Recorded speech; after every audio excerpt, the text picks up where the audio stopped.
Hello students, today we will continue for third sem diploma students, that is electrical engineering material. We have last class discussed about high resistivity material. Today we will discuss about low resistivity materials, some of the low resistivity materials. So before starting we should know why we are studying about low resistivity material, high resistivity material, because depending upon our need only we will choose a proper material in a machinery or any electrical equipment, right? So without having proper knowledge, if we will replace any material with other any kind of material, it may lead to problems, right?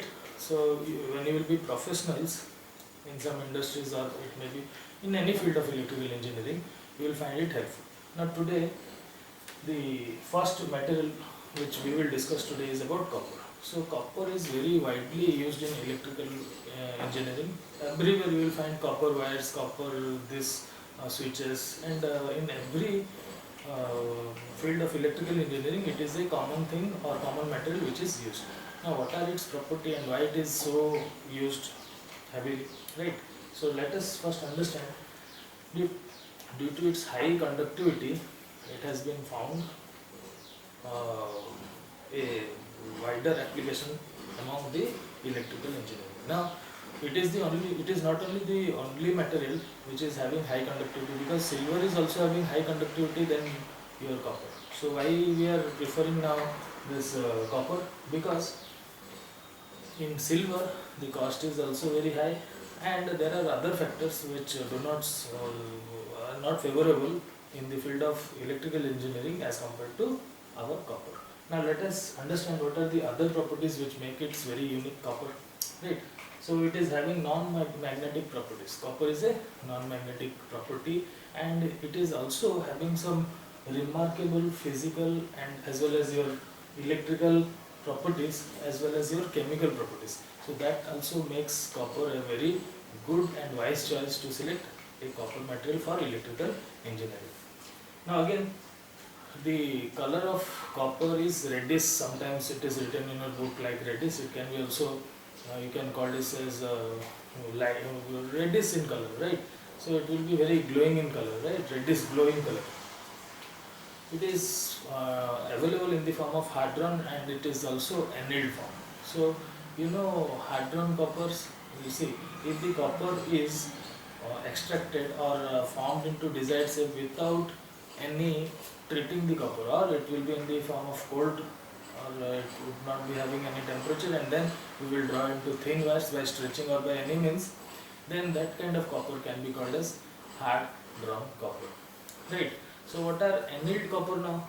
Annealed coppers are the coppers which has been treated with heat by heating it. So first what will happen, I will tell you the process of annealing. First this copper is heated to a specific temperature, and then it is cooled suddenly, right? So by this form it will be annealed copper. So there are two kinds of coppers available in market. One is hard drawn copper, another is your annealed copper. So how to distinguish this annealed copper? You know it by preparation, or I have told you that hard drawn will be in the cool form. We will stretch it, or by any mechanical means you can draw this wires or any form of copper, and you will call it as hard drawn. Now similarly this annealed copper, you will treat it heat and then you will suddenly cool it.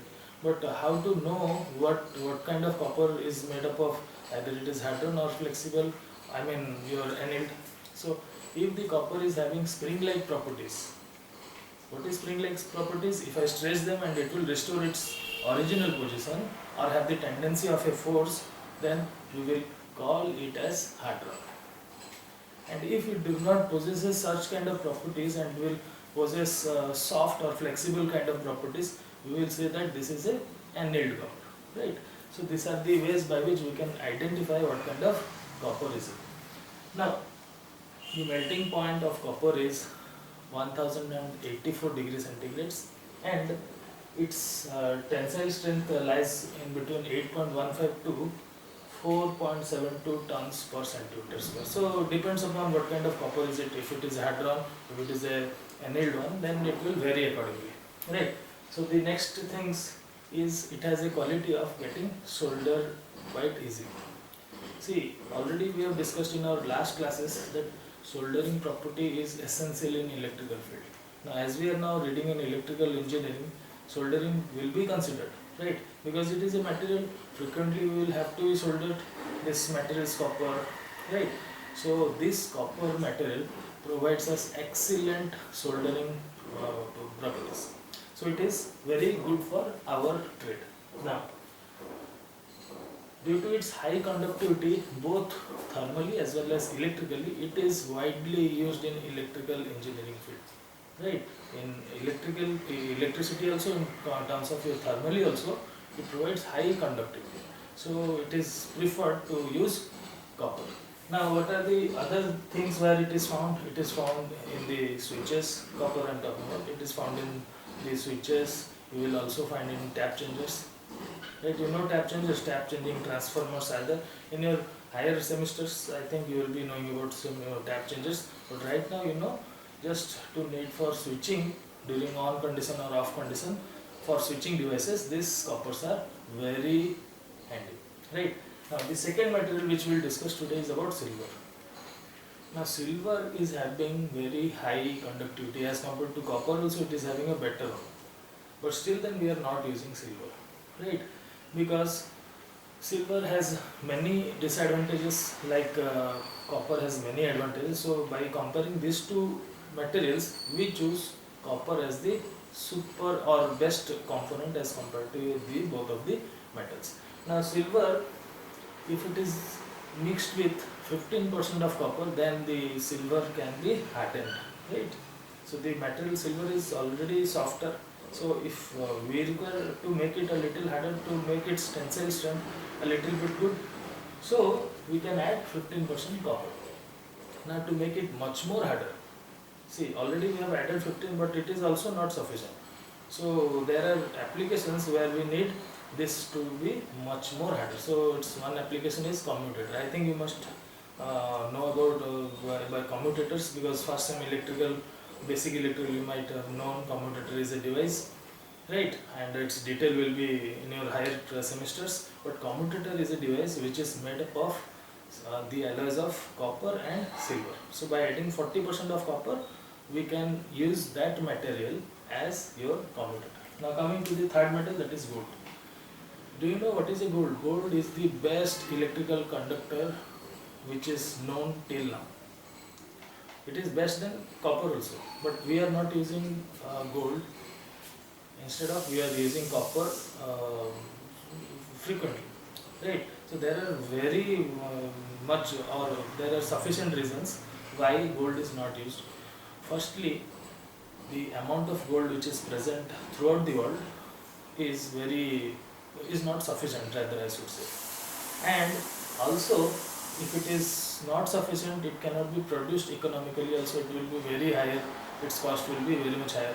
Suppose, for example, your ceiling fans, from which we are getting this air or whatever, a simple thing which we daily requires, right? Ceiling fan.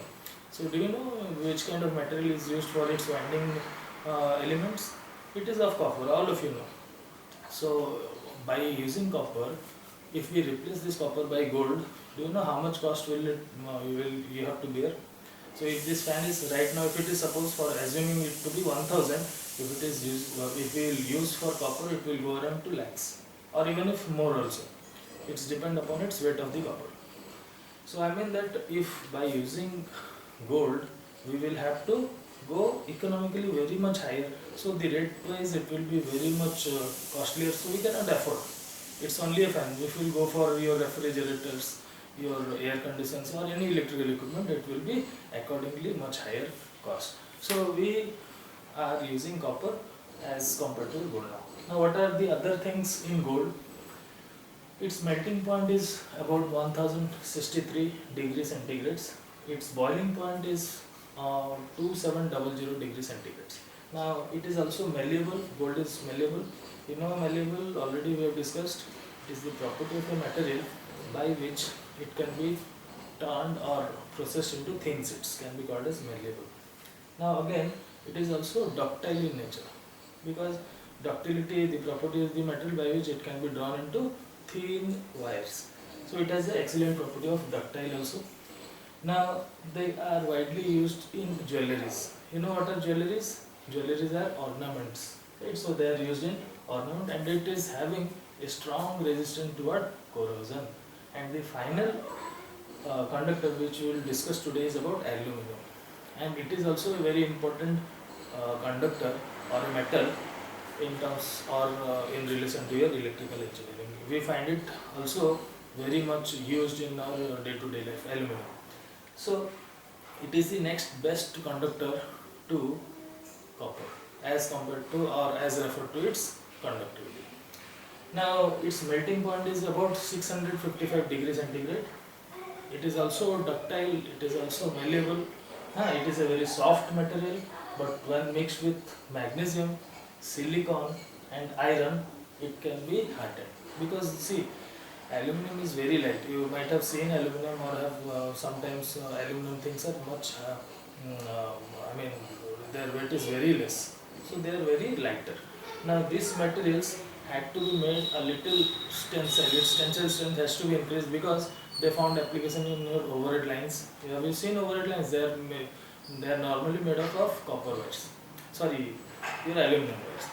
So if it is of aluminum, it will be lighter, and it can be transported to longer distance also without causing any damage also. So what about this tensile strength? If it is tensile strength will not increase, then what will happen? It will break up, and frequently there will be power failures and other problems, major issues. So to harden it, we will use or we will mix it with what? Your magnesium. It can be mixed with silicon. It also can be mixed with iron to increase its strength. So these are some of the low resistivity metal which we have discussed. So we have concluded today's class. Thank you for watching.